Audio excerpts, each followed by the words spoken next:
जय हिंद बच्चों, मैं दीपाली हसनाले मेरे YouTube channel deep research study hub में आप सभी का हार्दिक स्वागत करती हूँ।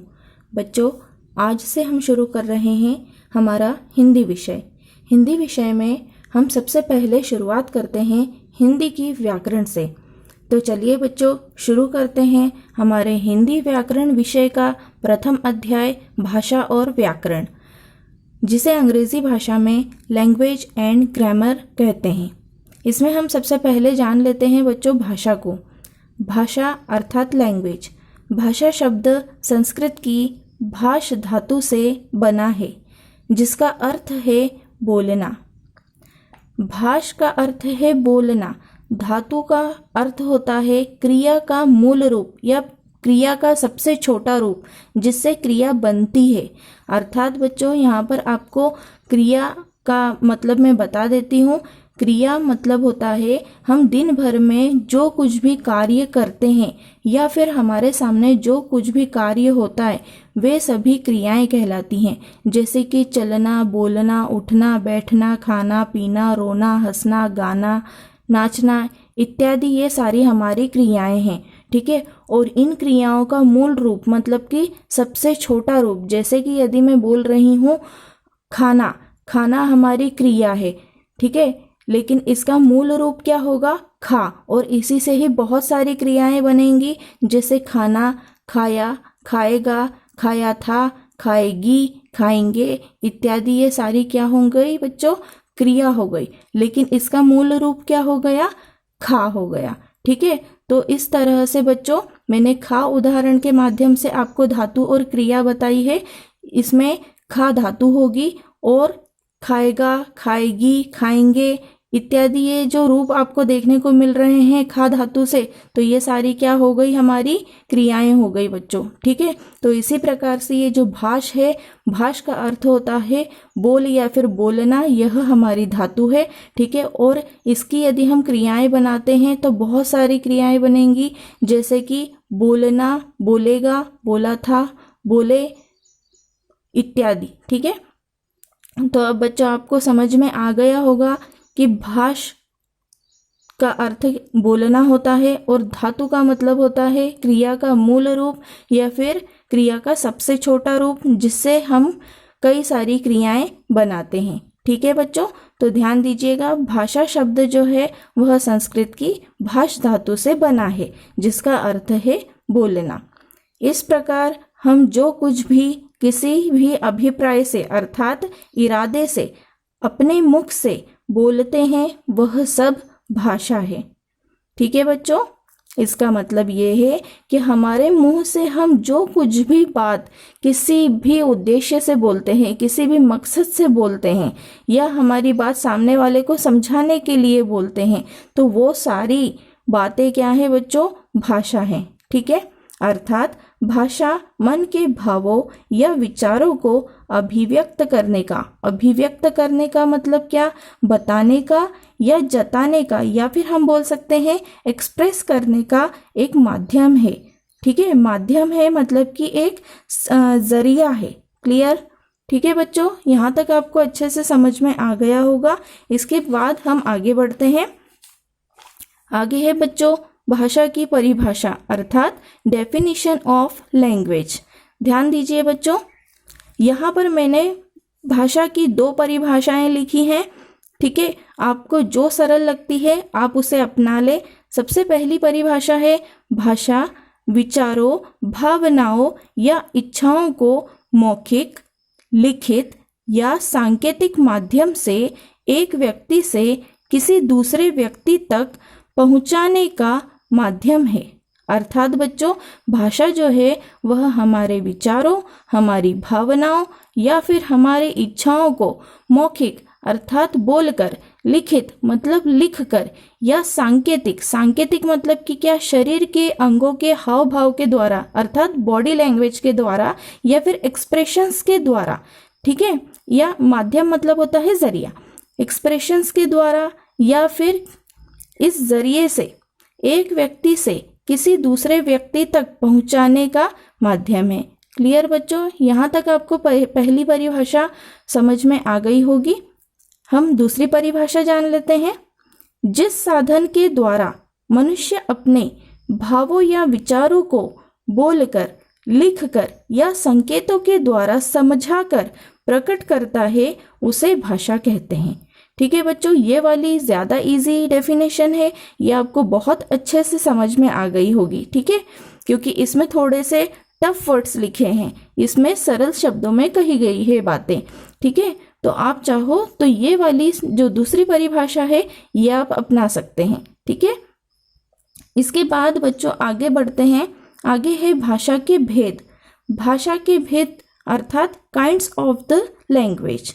तो इसमें ध्यान दीजिए बच्चों, पहला हमारा भाषा का भेद है मौखिक भाषा या उच्चारित भाषा, जिसे अंग्रेजी में ओरल लैंग्वेज कहते हैं। ध्यान दीजिएगा बच्चों, यहाँ पर मैंने उच्चारित भाषा लिखा है, न कि उच्चारित भाषा। ठीक है बच्चों, तो अपना उच्चारण बिल्कुल सही रखें, बिल्कुल उचित तरीके से पढ़ें। ठीक है, अब ध्यान दीजिए बच्चों, मौखिक भाषा क्या होती है। तो यहाँ पर हमने जो भाषा की दो परिभाषाएं लिखी हैं बच्चों, इसी के माध्यम से मैं आपको समझाती हूँ, तो आपको जल्दी समझ में आएगा। ठीक है, देखिए मौखिक भाषा। मौखिक भाषा विचारों, भावनाओं या इच्छाओं को मौखिक माध्यम से एक व्यक्ति से किसी दूसरे व्यक्ति तक पहुंचाने का माध्यम है। ठीक है बच्चों, ये मौखिक भाषा की पहली परिभाषा मैंने भाषा की परिभाषा के आधार पर बताई। अब मैं मौखिक भाषा की परिभाषा के दूसरी परिभाषा के आधार पर बताती हूँ। ध्यान दीजिए बच्चों, जिस साधन के द्वारा मनुष्य अपने भावों या विचारों को बोलकर प्रकट करता है, उसे मौखिक भाषा कहते हैं। ठीक है बच्चों, यहाँ तक आपको समझ में आ गया होगा। अब आगे बढ़ते हैं बच्चों। यहाँ पर मैंने एरो लगाकर लिखा है सामने सार्थक ध्वनि। तो इसका मतलब क्या है, तो ध्यान दीजिएगा बच्चों, सार्थक ध्वनि का मतलब होता है मीनिंगफुल साउंड। ठीक है, अब हम देखते हैं मौखिक भाषा की यूनिट क्या है। मौखिक भाषा की यूनिट मतलब कि क्या, मौखिक भाषा यदि हम बोल रहे हैं, अर्थात हम किसी से भी बोलकर बातचीत कर रहे हैं, तो उसकी सबसे छोटी इकाई क्या होगी, सबसे छोटी यूनिट क्या होगी, या फिर सबसे छोटी चीज क्या होगी, तो वो होगी बच्चों सार्थक ध्वनि अर्थात मीनिंगफुल साउंड। ठीक है, यदि मैं आपसे कुछ भी बात बोल रही हूँ तो वो आप तक कैसे पहुँच पा रही है, मेरी आवाज़ के माध्यम से पहुँच पा रही है। ठीक है, तो ये जो मेरी आवाज़ है ये क्या है, सार्थक ध्वनि है। तो इस तरह से बच्चों हम बोल सकते हैं कि मौखिक या उच्चारित भाषा की सबसे छोटी यूनिट क्या होती है, तो सार्थक ध्वनि होती है। क्लियर बच्चों, यहाँ तक आपको मौखिक भाषा अर्थात उच्चारित भाषा या फिर हम बोल सकते हैं ओरल लैंग्वेज अच्छे से समझ में आ गई होगी। ठीक है, आगे बढ़ते हैं बच्चों। भाषा के भेद में दूसरा भेद है लिखित भाषा, जिसे हम रिटन लैंग्वेज बोलते हैं। ठीक है बच्चों, अब इसी परिभाषा के आधार पर मैं आपको लिखित भाषा की भी परिभाषा बता देती हूँ। आपको जो भी परिभाषा आसान लगे आप उसे अपना लें। ठीक है, पहली परिभाषा है लिखित भाषा विचारों या भावनाओं या इच्छाओं को लिखित माध्यम से एक व्यक्ति से किसी दूसरे व्यक्ति तक पहुंचाने का माध्यम है। ठीक है बच्चों, ये पहली परिभाषा हो गई। अब दूसरी परिभाषा देख लेते हैं। जिस साधन के द्वारा मनुष्य अपने भावों या विचारों को लिखकर प्रकट करता है, उसे लिखित भाषा कहते हैं। ठीक है बच्चों, ये आपको बहुत आसानी से समझ में आ गया होगा कि यदि हम हमारे मन की बातों को सामने वाले को लिख कर बताते हैं, ठीक है, और यदि वह हमारी बातों को पढ़कर समझ लेता है, तो उसे हम लिखित भाषा कहते हैं। क्लियर बच्चों, अब ध्यान दीजिए बच्चों, यहाँ पर भी मैंने एरो लगाकर लिखा है ध्वनि चिन्ह अर्थात वर्ण या अक्षर।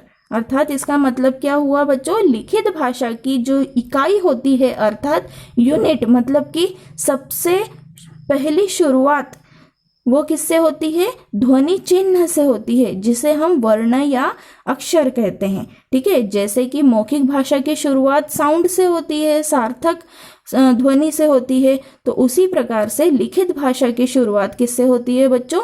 ध्वनि चिन्ह से। ठीक है, मतलब हमने जो हमारे मुंह से जो सार्थक ध्वनि निकाली है उसके लिए हमने कुछ चिन्ह बनाए हुए हैं। ठीक है, उस चिन्ह को हम क्या बोल सकते हैं बच्चों? वर्ण भी बोल सकते हैं या अक्षर बोल सकते हैं। ठीक है जैसे कि यदि मैं आ बोल रही हूं, ठीक है, तो आ ये क्या हुआ? हमारा वर्ण हुआ। और आ मतलब मैं आने के लिए भी बोल सकती हूँ, मतलब कि इधर आ। ठीक है, क्लियर हो गई बात बच्चों? इसी प्रकार से यदि मैं कर बोल रही हूं कि यह करो, या यह यहाँ पर लिखा है मैंने कर, ठीक है, तो यहाँ पर ये क्या हो गया? एक शब्द बन गया। क्लियर? तो इसमें हमारे कौन कौन से वर्ण शामिल है? क शामिल है, इसके बाद में अ शामिल है, इसके बाद में र शामिल है और फिर अ शामिल है। ठीक है, तो इस तरह से इसमें 4 वर्ण शामिल हैं। ठीक है, और अक्षर देखे जाए तो ये 2 अक्षर हमारे शामिल है। क्लियर बच्चों? तो इस तरह से हम समझ सकते हैं कि लिखित भाषा की सबसे छोटी इकाई अर्थात सबसे छोटी यूनिट या शुरुआत किससे होती है? ध्वनि चिन्ह से अर्थात वर्ण या अक्षर से होती है। ठीक है बच्चों, यहाँ तक आपको अच्छे से समझ में आ गया होगा। अब हम आगे बढ़ते हैं। अगला है भाषा का तीसरा भेद, जो कि है संकेत भाषा या फिर जिसे हम सांकेतिक भाषा भी बोल सकते हैं। अंग्रेजी में इसे साइन लैंग्वेज कहते हैं। ठीक है, अब ध्यान दीजिए बच्चों, इसी परिभाषा के आधार पर, इन्हीं परिभाषाओं के आधार पर मैं आपको सांकेतिक भाषा की परिभाषा बताती हूँ। ठीक है, ध्यान दीजिए। सांकेतिक भाषा विचारों या भावनाओं या इच्छाओं को सांकेतिक माध्यम से एक व्यक्ति से किसी दूसरे व्यक्ति तक पहुंचाने का माध्यम है। ठीक है, इसी को ही हम दूसरी परिभाषा के आधार पर समझ लेते हैं। ध्यान दीजिए, जिस साधन के द्वारा मनुष्य अपने भावों या विचारों को संकेतों के द्वारा समझाकर प्रकट करता है उसे सांकेतिक भाषा या संकेत भाषा कहते हैं। ठीक है बच्चों, अब यहाँ पर आपको सांकेतिक भाषा की परिभाषा समझ में आ गई होगी। अब यहाँ पर भी बच्चों देखिए, मैंने एरो लगाकर कुछ लिखा है। क्या लिखा है मैंने? शरीर के अंगों के हाव भाव। अर्थात बच्चों यहाँ पर सांकेतिक भाषा की यूनिट या फिर हम बोल सकते हैं इकाई क्या हो गई? शरीर के अंगों के हाव भाव। अब शरीर के अंगों के हाव भाव में क्या क्या चीजें हो सकती है? हमारे आईब्रोज को उचकाना, ठीक है, या आईब्रोज के इशारे, आंखों के इशारे, हाथ पांव के इशारे। ठीक है, तो इस तरह से हमारे ये जो हाव भाव हैं ये किसको रिप्रेजेंट करते हैं? सांकेतिक भाषा को रिप्रेजेंट करते हैं। क्लियर बच्चों? तो यहाँ पर आपको सांकेतिक भाषा अच्छे से समझ में आ गई होगी। लेकिन आपके मन में एक डाउट आ रहा होगा कि यहाँ पर मैडम ने ये स्टार क्यों बनाया है? ठीक है, तो ध्यान दीजिए बच्चों, ये जो स्टार बनाया है ये मैंने आपको ये बताने के लिए बनाया है कि यदि हम ग्रामर पढ़ते हैं तो ग्रामर में मौखिक भाषा और लिखित भाषा को ही स्थान दिया गया है, सांकेतिक भाषा को स्थान नहीं दिया गया है। ठीक है, क्यों? क्योंकि यदि हम ग्रामर की बात करते हैं, ठीक है, तो उसमें जैसे ओरली हमारी बहुत सारी एग्जाम्स होती है, ठीक है, तो उनमें हमें मौखिक माध्यम से हम ग्रामर पढ़ सकते हैं, ठीक है, समझ सकते हैं। और लिखित की बात करते हैं तो लिखित माध्यम से भी हम ग्रामर को लिख सकते हैं, समझ सकते हैं, ठीक है, जान सकते हैं। लेकिन सांकेतिक माध्यम से यदि हम देखें तो सांकेतिक माध्यम में हमारे शरीर के अंगों के हाव भाव के द्वारा हम किस तरह से समझेंगे? तो इसीलिए बच्चों यदि हम ग्रामर में स्थान पाने की बात करते हैं, ठीक है, तो केवल और केवल मौखिक भाषा और लिखित भाषा को ही व्याकरण में स्थान दिया गया है, सांकेतिक भाषा को व्याकरण में स्थान नहीं दिया गया है। ठीक है, जैसे कविता पाठ वगैरह यह सब मौखिक भाषा से संबंधित होगा, ठीक है, और निबंध वगैरह ये सब लिखित भाषा के अंतर्गत आएगा। लेकिन सांकेतिक भाषा में हम कैसे बता सकते हैं? ठीक है, तो इसी कारण से इसको शामिल नहीं किया गया है व्याकरण में। ठीक है, आगे बढ़ते हैं बच्चों, आपको ये भाषा के भेद अच्छे से समझ में आ गए होंगे। अब बच्चों हम जान लेते हैं मौखिक भाषा की विशेषताएं। ठीक है, इसमें मौखिक भाषा की विशेषताओं में पहली विशेषता है मौखिक या उच्चरित भाषा। भाषा का बोलचाल का रूप है।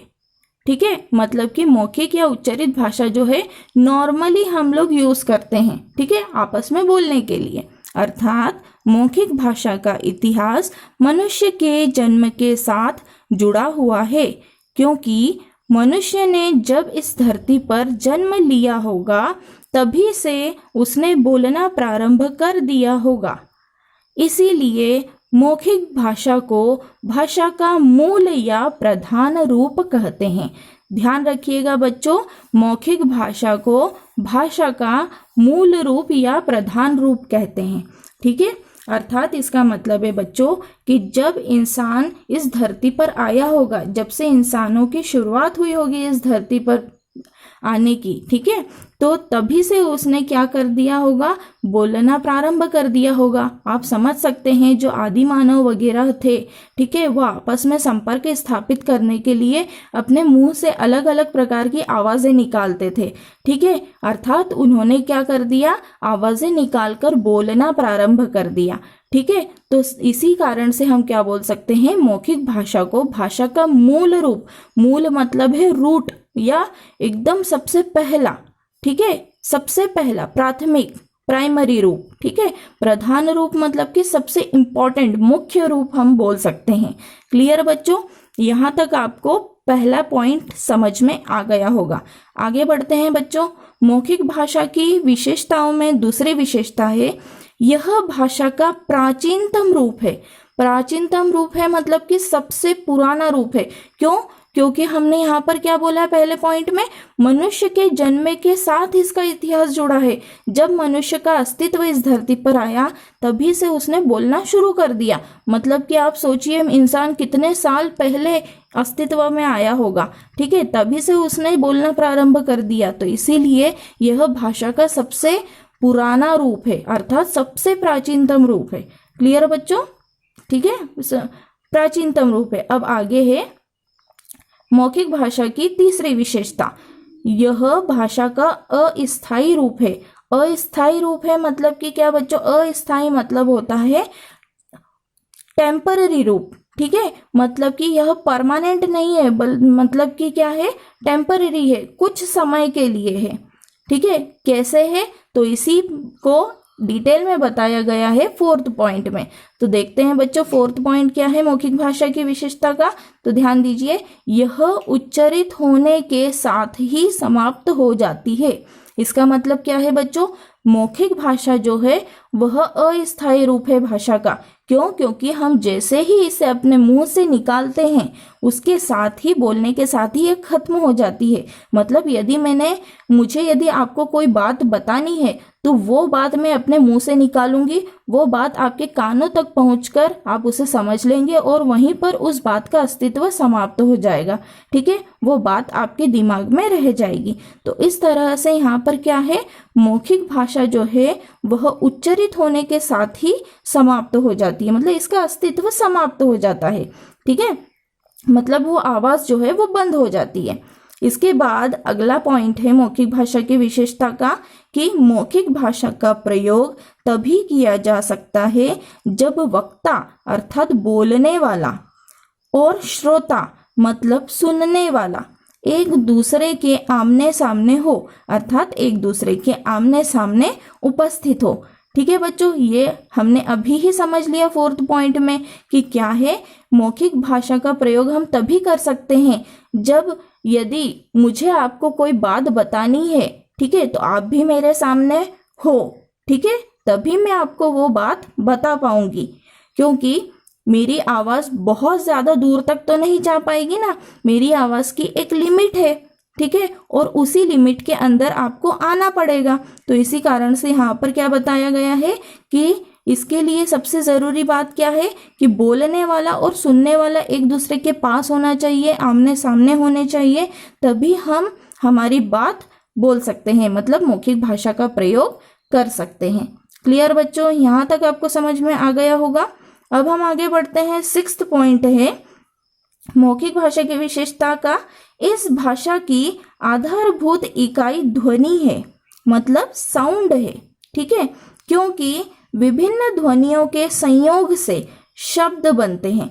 ठीक है बच्चों, बहुत सारी जो ध्वनियां हैं उनके संयोग से शब्द बनते हैं। जैसे बच्चों यहाँ पर मैंने बताया था कर, कर क्या है, हमारा एक शब्द है, इसमें देखिए कितनी ध्वनियां हैं। ठीक है, क्लियर हो गया बच्चों। तो विभिन्न ध्वनियों के संयोग से शब्द बनते हैं, शब्दों के संयोग से वाक्य बनते हैं, और इन वाक्यों का प्रयोग हम वार्तालाप में अर्थात बातचीत में करते हैं। ठीक है, इन वाक्यों का प्रयोग वार्तालाप में किया जाता है। क्लियर बच्चों, यहाँ तक आपको समझ में आ गया होगा। ठीक है, ये हो गई बच्चों मौखिक भाषा की विशेषताएं। ठीक है, ये बहुत इंपॉर्टेंट है, इनको ध्यान रखिएगा और याद कर लीजिएगा। ठीक है बच्चों, आगे बढ़ते हैं। आगे है लिखित भाषा की विशेषताएं।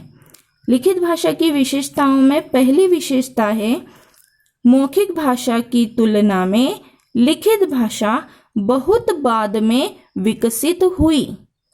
इसका कारण यह है कि जब मनुष्य को यह अनुभव हुआ होगा कि वह अपने मन की बात दूर बैठे व्यक्तियों तक या आगे आने वाली पीढ़ी तक भी पहुंचा दे, तब उसने मौखिक भाषा को स्थायित्व मतलब कि परमानेंट बनाने के लिए, ठीक है, स्थायित्व प्रदान करने के लिए उच्चारित ध्वनि चिन्हों के लिए लिखित चिन्हों अर्थात वर्णों का विकास किया। इसलिए लिखित भाषा का गौण अर्थात जो मूल या प्राथमिक पर निर्भर हो या उससे संबंधित हो रूप है। ठीक है, इसको हम सिंपल तरीके से समझ लेते हैं बच्चों। यहाँ पर क्या बोला गया है, मौखिक भाषा की तुलना में लिखित भाषा जो है वह बहुत बाद में विकसित हुई। क्यों विकसित हुई? क्योंकि जब मनुष्य जब इस धरती पर आया तो उसने सबसे पहले क्या किया, उसने सबसे पहले बोलना सीखा। ठीक है, अब फिर उसको बोलने के बाद उसको यह अनुभव हुआ कि यार मैं पास में बैठे हुए व्यक्तियों से ही बातचीत कर सकता हूँ, जो व्यक्ति मुझसे दूर है उस तक मैं मेरी बातें कैसे पहुँचाऊँगा। ठीक है, तो उसने क्या लिखना मतलब उसको यह अनुभव हुआ कि मुझे मेरी बातें दूर बैठे व्यक्तियों तक भी पहुँचानी है, और साथ ही साथ मेरी जो आने वाली पीढ़ी है, बाल बच्चे हैं, उन तक मेरे विचारों को पहुंचाना है। ठीक है, यदि मैं ना रहूं या ना रहूं लेकिन मुझे मेरी बातें मेरे आने वाले पीढ़ी तक पहुंचानी है। तब उसने क्या किया बच्चों, अपनी मौखिक बातों को स्थायित्व प्रदान करने के लिए, परमानेंट बनाने के लिए उसने क्या किए, जो भी उच्चारित ध्वनि चिन्ह थे उनके लिए कुछ साइंस बनाए, कुछ चिन्ह बनाए। ठीक है, वर्ण कहते हैं। ठीक है, उसने क्या किया, वर्णों का विकास किया। इसलिए लिखित भाषा का गौण रूप है, मतलब कि दूसरा रूप है। ठीक है, या फिर हम बोल सकते हैं जो कि मूल रूप पर, मतलब जो पहला रूप है उस पर डिपेंडेंट है या फिर उससे रिलेटेड है। क्लियर बच्चों, अर्थात लिखित भाषा जो है वो मौखिक भाषा पर डिपेंडेंट है, या फिर हम बोल सकते हैं लिखित भाषा मौखिक भाषा से संबंधित है। क्लियर हो गया बच्चों? ठीक है, यहाँ तक आपको अच्छे से समझ में आ गया होगा। अब हम आगे बढ़ते हैं, देख लेते हैं लिखित भाषा की दूसरी विशेषता। दूसरी विशेषता है यह भाषा का प्राचीनतम रूप नहीं है। ठीक है, क्यों नहीं है ये अब आपको समझ में आ गया होगा, क्योंकि हमारा प्राचीनतम रूप कौन सा है, मौखिक भाषा है। ठीक है, लिखित भाषा तो बाद में आई, जब मनुष्य को यह अनुभव हुआ कि यार हमारी जो बातें हैं वो लंबे समय तक टिकी रहनी चाहिए, तब उसने लिखित भाषा को अस्तित्व में लाया, अर्थात उसने वर्णों को बनाया या वर्णों का विकास किया। क्लियर? इसके बाद तीसरा पॉइंट है बच्चों, लिखित भाषा की विशेषता का तीसरा पॉइंट है यह भाषा का स्थायी रूप है। स्थायी रूप है मतलब कि क्या, परमानेंट रूप है। ठीक है, परमानेंट रूप क्यों है बच्चों, क्योंकि उसने उच्चारित ध्वनियों के लिए ध्वनि चिन्ह बनाए, मतलब वर्ण बनाए, वर्णों से उसने शब्द बनाए, शब्दों से वाक्य बनाए, और वाक्य का इस्तेमाल वो बातचीत में करने लगा। ठीक है, और फिर उसी बातचीत को उसने पेपर पर लिखना शुरू कर दिया। ठीक है, मतलब कि क्या, उसने दस्तावेजों के माध्यम से उन सभी बातों को स्थायी रूप प्रदान किया, परमानेंट बनाना शुरू कर दिया।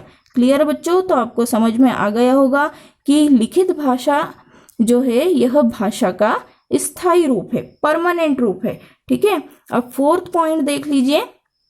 फोर्थ पॉइंट है लिखित भाषा की विशेषता का। भाषा के इस रूप से हम अपने भावों तथा विचारों को अनंत काल तक सुरक्षित रख सकते हैं।